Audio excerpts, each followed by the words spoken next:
이 시간 우리에게 주시는 하나님의 말씀은 구약성경 사무엘상 22장 1절에서 2절 말씀 먼저 보시겠습니다. 이는 하나님 말씀입니다. 그러므로 다윗이 그곳을 떠나 아둘람 굴로 도망하며 그의 형제와 아버지의 온 집이 듣고 그리로 내려가서 그에게 이르렀고, 환난당한 모든 자와 빚진 모든 자의 마음이 원통한 자가 다 그에게로 모였고, 그는 그들의 우두머리가 되었는데 그와 함께 한 자가 400명 가량이었더라.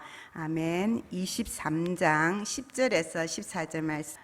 다윗이 이르되, 이스라엘 하나님 여호와여, 사울이 나 때문에 이 성읍을 멸하려고 그일라로 내려오기를 꾀한다 함을 주의 종이 분명히 들었나이다. 그일라 사람들이 나를 그의 손에 넘기겠나이까? 주의 종이 들은 대로 사울이 내려오겠나이까? 이스라엘의 하나님 여호와여, 원하건대 주의 종에게 일러 주옵소서 하니, 여호와께서 이르시되 그가 내려오리라 하신지라.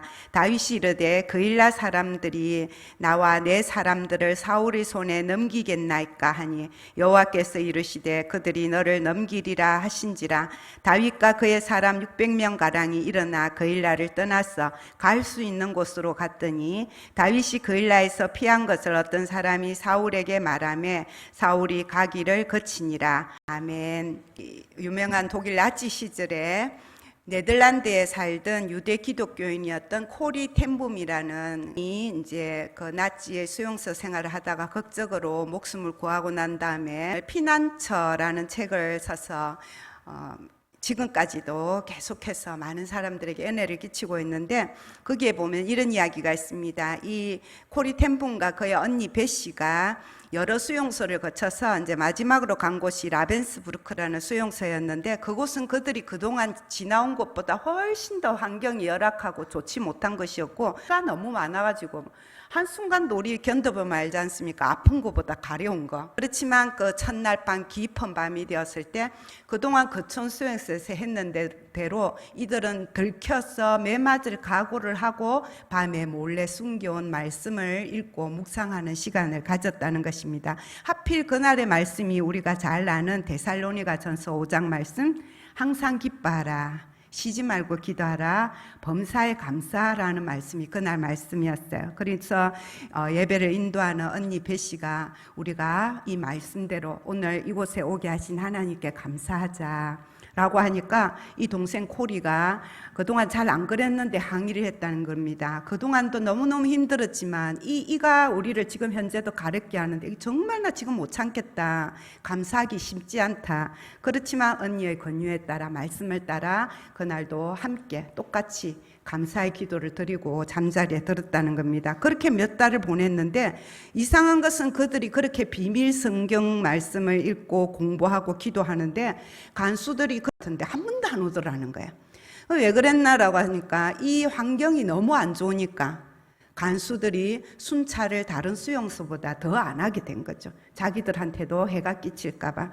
그래서 이 열악한 환경이 육신적으로는 굉장히 괴로운 시간을 보내게 했지만, 영적으로는 어떤 수용소에서보다 더 하나님과 가까워지고 깊은 말씀 묵상을 할 수 있는 기회가 되었다라고 고백하는 내용이 있습니다. 우리가 다윗의 생애를 묵상하고 있는데, 다윗의 생애에도 이제 이런 경험이 있게 되는 거죠. 젊은 시절의 대부분을 우리가 아는 대로 다윗은 사울을 피해서 피난 다니는 그런 시절로 보냈습니다. 처음 이 다윗이 소년 다윗으로 골리앗을 물리치는 전장에 등장했을 때는 그 골리앗을 한 방에 물려쳐서 사울은 천천히고 다윗은 만만이다, 이스라엘의 단숨에 영웅으로 올라서고, 또 얼마 지나지 않아서는 사울 왕의 군대 장관이 되고 왕의 사위가 되고 왕세자의 둘도 없는 친구가 되고, 그렇게 온 이스라엘의 앞으로 진짜 우리가 말하는 대로 꽃길만 열린 것 같은 그런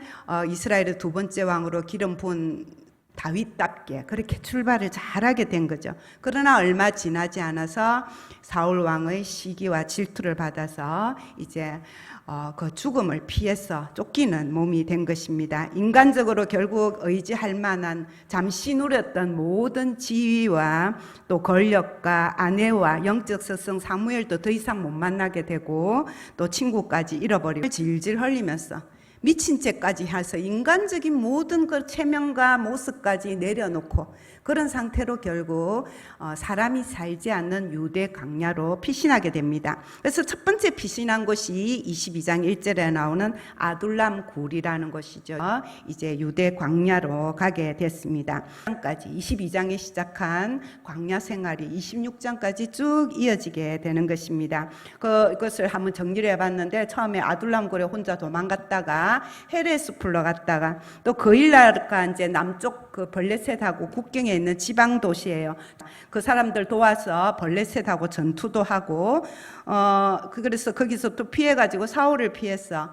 10광야에 가 있다가 요나단을 만나기도 하고 마음 광야에 가서 사울을 죽일 수 있는 기회를 또 피해주기도 하고 엔게디 골짜기에 갔다가 바람 광야에 갔다가 다시 10광야에 갔다가 남쪽 유대 광야를 끊임없이 떠도는 시기가 학자들이 정확하게는 모르지만 어쨌든 10년은 넘는다는 거예요. 10년이 넘는 젊은 시절을 이렇게 황무지 광야 생활을 하게 됩니다. 그러나 이곳 광야 생활을 통해서 다윗이 하나님의 마음에 합한 사람이라는 성경의 분명한 그런 하나님의 믿음의 사람으로 쓰임받게 되는 데에는 궁궐 안에서만 만약에 계속 살았다면 체험할 수 없었던 그런 많은 신앙의 유익을 이 광야 생활을 통해서 가졌다는 거죠. 모세가 40년 동안 광야 생활을 통해서 나중에 출애굽의 지도자로 또 40년을 광야 생활을 할 수 있는 그 든든한 지도력을 기를 수 있었던 바탕이 된 것처럼 광야는 다윗이 힘들 때 피난처도 되었고 또 왕이 될 수 있는 좋은 자질을 갖추는 그런 훈련소도 되었습니다. 사실 이 광야의 훈련에 대한 설교는 굉장히 우리가 신앙생활하면서 여러 번 많이 들으셨을 거예요. 책도 많이 나옵니다. 그럼에도 불구하고 우리 가운데는 여전히 이 광야에 가기 싫어서 두려워서 피하고 있는 그런 우리 입장이 되어 있을 수가 있고 또 어쩌면 지금 현재도 여러분 중에는 여전히 내 삶의 길이 광야의 길이구나. 하나님이 어떻게 이 광야를 다윗은 10년 넘게 힘들었다는데 30년, 40년이 지나도 이 광야는 끝나지 않을까? 라고 그 광야의 힘든 고통의 시간을 보내고 계신 분도 여러분 중에는 있을 것입니다. 또 어떤 분은 그 광야의 시간을 하나님 은혜로 잘 보냈는데 그 은혜를 그만 잊어버려가지고 그때 받았던 은혜가 유지되지 못해서 다시 한번 이 은혜를 되새겨야 할 시간으로 오늘 이 말씀을 저를 통해서 여러분과 함께 나누게 하신 줄로 믿습니다. 그래서 세 가지로 볼 텐데요. 첫 번째로 먼저 광야에서 주신 은혜는 광야에서는 오직 하나님의 인도하심을 구하면서 살게 되는 은혜가 있다라는 것입니다. 블레셋 사람이 거일라를 치러 왔다라는 소식을 들었을 때 다시 하는 일이 먼저 하나님께 엎드려 물어보는 기도를 한다는 거예요. 2절 말씀에 보면 이에 다윗이 여호와께 묻자와 이르되 내가 가서 이 블레셋 사람들을 치리이까? 내가 가서 이 사람들을 칠까요 말까요? 하나님께 물어보는 기도를 한다는 거죠. 이때 참모들이 옆에서 난리가 납니다. 뭐라고요? 안 된다는 거예요. 세상에 지금 있는 것도 위험한데 거길라 가는 거 안 좋다. 사울 왕에게 잡힐 위험이 크다. 우리도 쫓기는 신세에 무슨 남까지 도와주냐. 그리고 블레셋은 철기 문화를 가졌다 그랬잖아요. 몽둥이 들고 싸우는 우리가 이길 수 있다는 보장도 없다. 그런 현실적인 의견이었습니다. 그러나 4절 말씀해 보니까 다시 하나님께 또 물어보는 기도를 하는 거. 응답받을 때까지. 그러니까 하나님이 응답하시기를 내려가라라는 응답을 주셨습니다. 그 응답을 듣고 이제 가서 블레셋을 치고 하나님이 응답하셨으니까 당연히 승리하게 되는 거죠. 근데 역시 참모들이 걱정한 대로 거일라 도시에 있던 누군가가 사울 왕에게 당신이 찾고 있는 다윗이 우리 도시에 나타났습니다 라고 고발을 해서 그걸 또 다윗이 그 정보를 알게 되는 거죠. 얼른 생각하면 이 거일라라는 도시를 자기가 구해줬으니까 사울 왕의 손에서 이 도시 사람들이 막아주겠지. 고발한 사람은 한 명이라도 대부분의 마을 사람들은 내 편을 들어주겠지라고 안심하기가 쉬운데 이때도 다윗은 11절 말씀에 가면 하나님께 또 가서 물어봅니다. 하나님, 사울이 내려오겠습니까?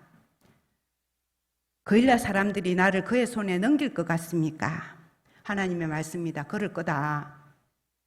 그 응답을 들은 다음에 다윗은 갈 수 있는 곳으로 갔다라고 13절에 말씀합니다. 갈 수 있는 곳으로 정처 없이 갔다는 거죠. 그러나 그것은 아브라함이 하나님의 말씀을 처음 들었을 때 그 말씀을 따라 순종해서 어딘지 모르고 갈 바를 알지 못하고 떠났던 것처럼 어딘지 알 수 없지만 그러나 가장 분명한 하나님의 인도하심을 따라 가는 길을 또 시작했다는 것이죠.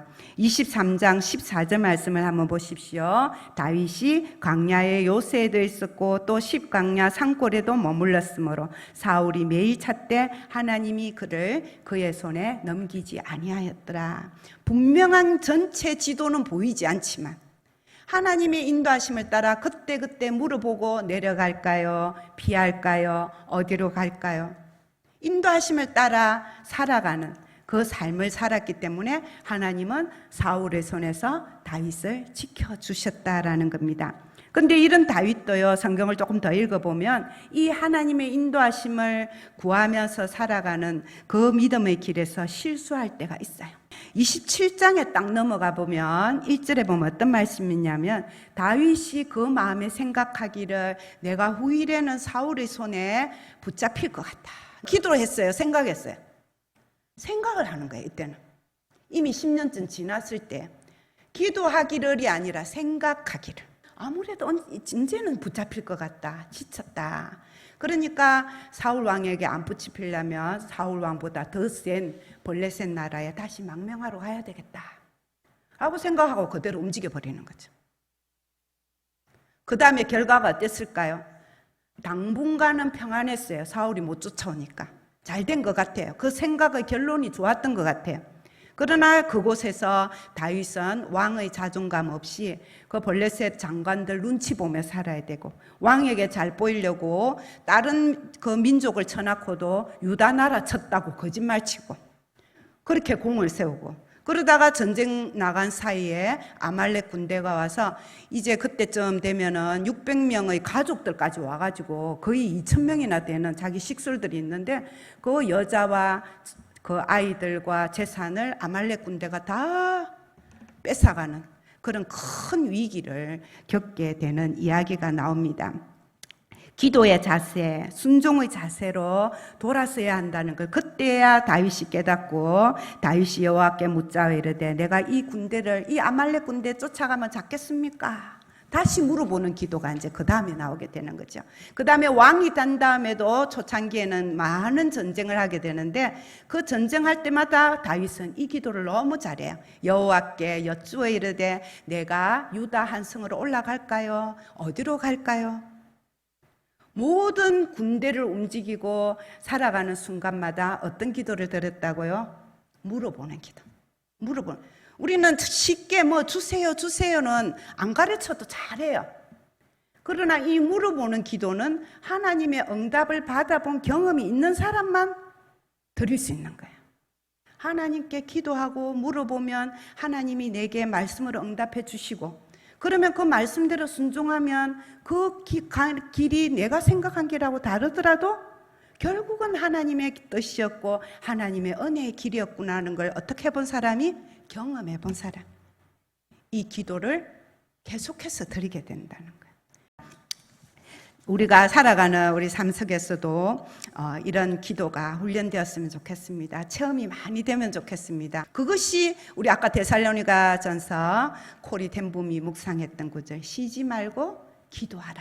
그 기도의 내용이 되어야 할 줄로 믿습니다. 두 번째로 우리가 광야에서 받을 수 있는 은혜는 하나님의 도우심에 작은 일에도 정말 감사하면서 살 수 있는 믿음을 훈련하게 된다는 겁니다. 다윗이 아들렁굴로 피신했을 때는 처음 혼자 갔어요. 그렇죠?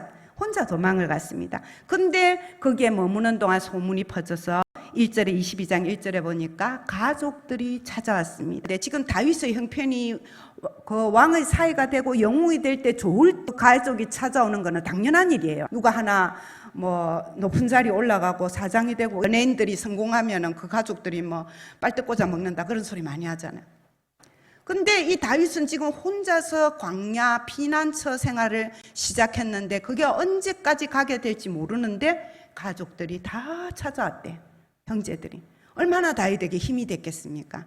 우리가 힘들 때, 정말 힘들 때 나와 뜻을 같이 하고 내가 힘들 때 나와 함께 하는 누가 있다는 거? 가족이 있다는 거. 그게 우리에게 첫 번째 감사가 돼야 된다는 거. 그 다음에 2절 말씀에 보니까 다른 사람들이 찾아오죠. 어떤 사람들이 찾아왔어요? 환난 당한 자, 빚진 자, 마음이 원통한 자, 그런 사람들이 찾아왔어요. 힘이 되는 사람, 돈 들고 오는 사람, 뭐 먹을 거 들고 오는 사람, 무기 들고 오는 사람, 그런 사람을 안 붙여주고 어떤 사람 붙여줬어요? 다윗처럼 환난 받고 도망가고 빚져갖고 숨어야 되는 사람, 마음에 상처가 많아서 조금만 건드리면 핥힐 수 있는 사람, 그런 사람들을 하나님이 붙여줬어요. 더 원망하기 쉬운 환경이죠. 그러나 다윗은 아무 불평 없이 그 사람들이 찾아온 것을 감사하고 동료로 받아들였습니다. 그리고 그들에게 밥만 먹은 것이 아니라 전술도 훈련시키고 시와 찬양으로 그들의 믿음을 훈련을 시켜줘서 이 사람들도 다윗처럼 10년 이상 다윗과 함께 강야 학교의 훈련을 잘 거쳤기 때문에 사무엘하 23장에 보면 다윗 말년에 다윗의 용사들 명단이 쫙 나오는 장이 있는데 3대 용장이 있고 또 30명의 용장들이 있어요. 평생 다윗의 친위 부대가 되어서 자기 목숨을 바쳐서라도 다윗을 지키려고 했던 그 33명의 군인들이 다 언제 훈련된 사람이고 언제 만난 사람이게? 이 아둘람 굴에 찾아왔던 그 400명의 용사들 중에서 최고로 충성된 용사들이 그곳에서 훈련되어졌다는 거예요. 그래서 이것이 다윗이 하나님께 드릴 수 있는 두 번째 감사가 됐습니다. 왕이 된 다음에도 이 사람들이 곁에 있어서 얼마나 든든했겠어요. 힘들 때 만나는 사람, 힘들 때 친구가 되어주는 사람, 그 동역자가 평생의 친구가 되고 평생 우리에게 힘이 되는 좋은 만남이 되는 것을 경험하게 되는 거죠.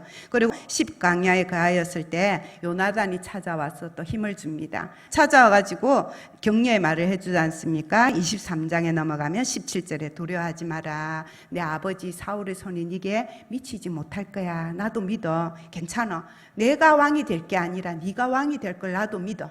그러니까 이 힘든 생활 잘 이겨내면 좋겠다 라고 그렇게 다윗이 지치고 힘들 무렵에 하나님께서는 친구 요나단, 형님 요나단을 보내주셔서 또 힘을 주시는 그런 은혜를 주신다는 거예요.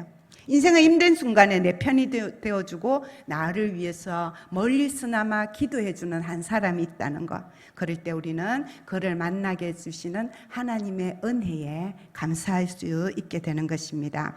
그 다음에 우리가 아까 읽은 마지막 구절 다시 보시면 14절, 사울이 매일 찾되 하나님이 그를 그의 손에 넘기지 않았더라. 하나님의 관심이 다윗에게 있었기 때문에 그때마다 블레셋이 와가지고 침입했다 소식 들으니까 왕이니까 어쩔 수 없이 또 블레셋 치러 가게 하는, 그게 역사잖아요. 왕이 움직이는 게 역사인데 그 왕의 움직임, 이스라엘 나라의 역사까지도 하나님이 누구 때문에 움직이시는 거예요? 다윗이라는 한 사람을 살리기 위해서, 그 사람이 왕이 될 때까지 광야에서 훈련시키기 위해서 하나님께서 하나님의 섬세한 손길과 간섭하는 손길과 관심으로 이 다윗을 지켜주시는 것을 보게 되는 것입니다. 어떤 사람들은 우리가 하나님이 어려운 중에 도우시는 손길을 경험하고 나서 내가 이번에 이런 일이 있었는데 하나님이 이런 은혜를 주셔서 정말 감사하다 이러면 안 믿는 사람 뭐라 그럽니까? 야, 그 우연히 그러게 되지. 믿음이 없는 사람들이 언어로는 그 단어밖에 쓸 게 없어요. 근데 참 이상하지 않습니까? 기도하는 사람, 믿음으로 살아가는 사람은 그 우연한 일이 너무 잘 일어나요. 안 경험해 보셨습니까? 그 우연한 은혜가 너무나 많이 일어나는 거예요. 누가 우리에게 관심을 주시고 누가 우리의 길을 인도하시기 때문에, 하나님께서 우리를 인도하시기 때문에, 또 남들은 예사로 보고 넘어갈 수 있는 것도 우리는 감사하죠. 일상의 감사를 드릴 수 있는 것도 그 일상을 주관하시는 분이 누군지를 알기 때문에, 하나님인 줄 알기 때문에 우리의 매일 가운데는 이 광야의 감사가 끊임없이, 아까 쉬지 말고 기도해라 했죠. 그 다음 뭐예요? 범사에 감사하라. 그것도 광야에서 훈련되어진다는 거예요. 자, 그래서 다윗은 이 광야의 시간에 일생의 어떤 때보다도 시편을 많이 남겼습니다. 광야 생활하는 중에 진짜 많이 남겼어요.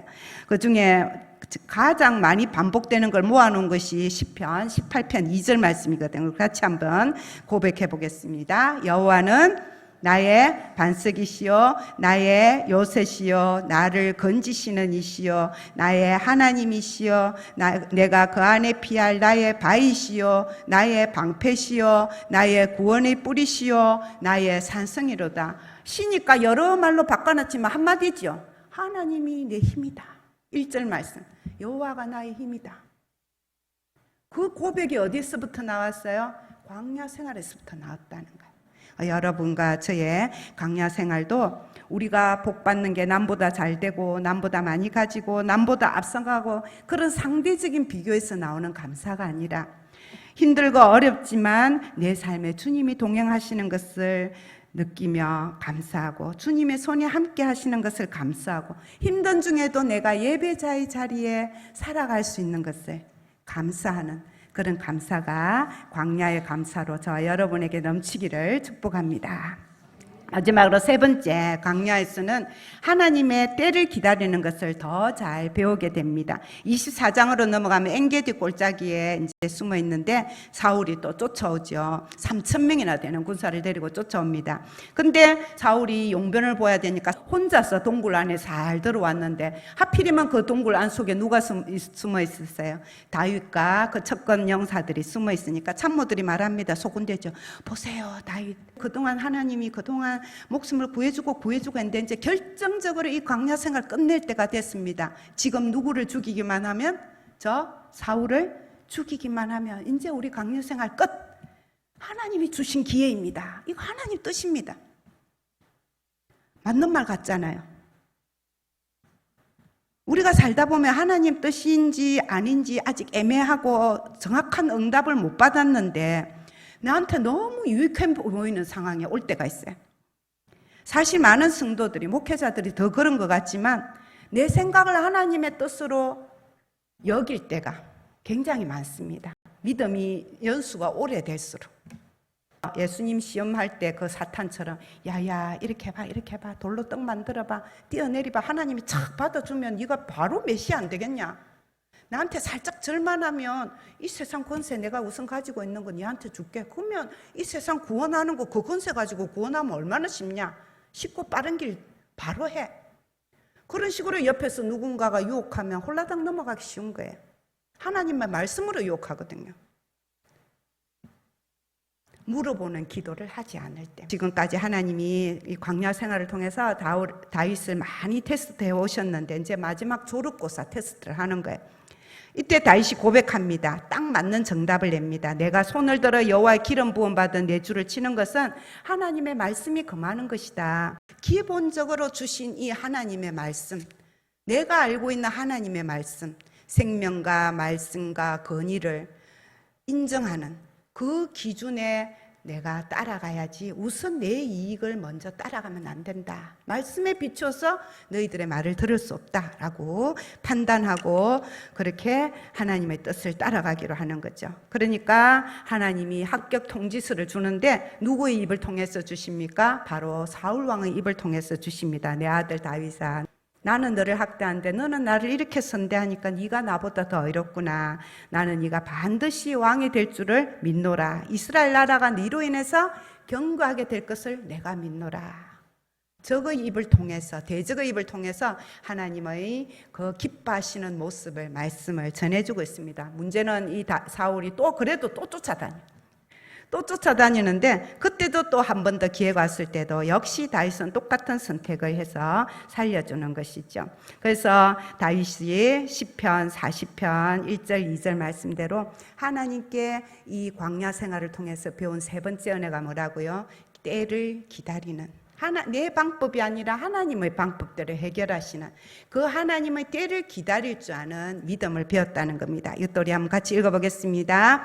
내가 여호와를 기다리고 기다렸더니 귀를 기울이사 나의 부르짖음을 들으셨도다. 나를 기가 막힐 웅덩이와 수렁에서 건져 올리시고 내 발을 반석에 두사 내 걸음을 견고하게 하셨도다. 우리는 기도는 하지만 기도를 하긴 하는데 이 기다림이 좀 부족해요. 구하기는 하는데 응답이 올 때까지 계속 기도하지는 못해요. 하늘의 문이 열리기 전에 하늘 문 앞에서 떠나버리는 성도가 너무 많다고 그래요. 하나님의 음성을 주려고 대답하려는데 대답도 안 걷고 자리에서 벌떡 일어나가 집에 가버리는 사람이 너무 많다는 거예요.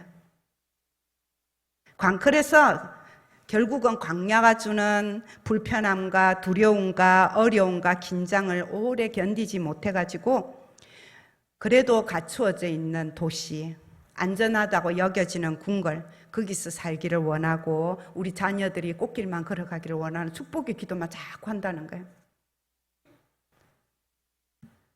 그러나 하나님은 우리에게 때로는 아둘람 굴 같은 답답함과 광야 항무지 같은 그런 어려움의 시간, 훈련의 시간이 필요한 것을 하나님이 아시기 때문에 우리에게 그런 시간을 우리 인생에서 반드시 한두 번은 허락하십니다.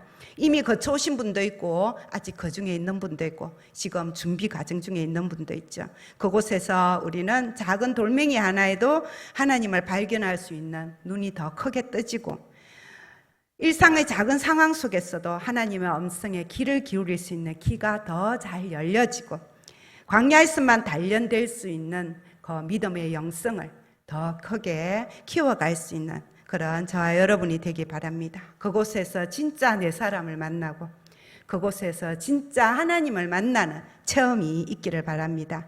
그래서 세왕 이야기라는 작은 책이 있는데 사울 왕하고 다윗 왕하고 반역을 일으켰던 압살롬 왕자 그 세 명의 왕을 비교하는데 딱 결론이 그거예요. 그 나머지 두 명과 다윗이 다른 점이 뭐냐? 다윗은 광야 학교 훈련의 시간을 거친 다음에 왕이 되었고 사울 왕과 압살롬은 궁궐에서 바로 왕이 됐다는 거예요. 그 하나의 차이점이 하나님의 마음에 합한 왕이 됐느냐 자기의 뜻을 따라 살다가 실패하는 왕이 됐냐 그것을 나눌 수 있는 그런 중요한 인생의 스토리가 된다라고 합니다. 오늘 말씀에도 보십시오. 사울과 다윗 둘 다 광야 항무지 자주 있었죠. 그렇지만 사울은 오로지 다윗 쫓아다니느라고 광야를 찾아왔고 다윗은 그곳에서 하나님을 만나고 자기의 사람을 훈련하고 왕의 지도력을 훈련하는 시간으로 보냈다는 것입니다. 그래서 광야의 은혜는 누가 받아 누렸습니까? 여러분은 어떤 자세로 이 광야의 시간을 보내시겠습니까? 내가 받을 수 있는 광야의 은혜를 어떤 사람들과 나누고 싶으십니까? 그것을 묵상 가운데서 하나님 앞에서 경험하면서 이번 한 주간도 승리하는 여러분 되기 바랍니다. 아멘. 기도하겠습니다. 예수님의 십자가 사랑으로 우리를 구원하셔서 하나님 자녀 삼으시고 광야 같은 이 땅에서 하나님의 사람으로 사용하시려고 매 순간 기도와 말씀과 환경으로 훈련하시고 인도하시는 하나님을 바라봅니다. 우리가 인생의 광야의 삶을 살아갈 때에 인도하시는 하나님의 음성에 민감한 귀를 가진 하나님의 사람이 되기를 원합니다. 하나님이 그때그때 허락하시는 하나님의 은혜를 발견하는 영적인 눈이 열려지기를 원합니다. 그 광야에서도 허락해 주시는 하나님의 은혜를 발견할 때에 범사에 감사하고 쉬지 않고 기도하고 그렇게 하나님의 뜻을 이루어가는 하나님의 사람으로 살아가게 도와주시고 우리 다음 세대 아이들이 되게 하시고 우리 가정의 자녀들이 되게 하시고 우리 교회가 되게 하여 주시옵소서. 여러 전쟁과 자연재해와 또 많은 어려운 가운데 있는 이 땅의 사람들을 하나님 긍휼히 여겨주시고 또 어려운 가운데 흔들려가고 있는 가정과 교회와 나라를 하나님의 손에 올려드립니다. 하나님 은혜로 인도하여 주시옵소서. 예수님 이름으로 기도드립니다. 아멘.